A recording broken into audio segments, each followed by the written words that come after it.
رب لا تذرنی فردا وأنت خیر الوارثین.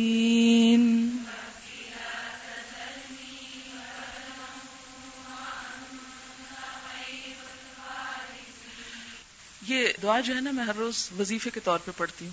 وظیفے سے مراد یہ ہے کہ کئی دفعہ پڑھتی ہوں، میرے روز کے معمول میں شامل ہے. اور یہ دعا کی بیسیکلی تو یہ کانسیپٹ کہ اولاد میں کوئی وارث ہو، یعنی بے اولاد لوگ پڑھتے ہیں اس کو نا، رب لا تذرنی فردن. لیکن میں پڑھتی ہوں کہ یا اللہ جو کام میں نے شروع کیا ہے یہ میری موت سے ختم نہ ہو جائے بلکہ اس کے وارث پیدا کر دینا.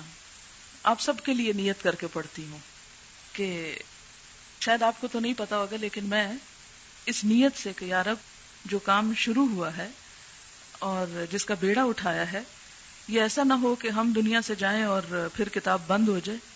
تو اللہ کی کتاب بند نہیں ہوگی انشاءاللہ، لیکن اس کام کو آگے لے کے چلنے والے چلتے چلے جائیں اور پھر ان کے آگے وارث اور ان کے اور ان کے اور ان کے، یہ رکے نہ یہ کام.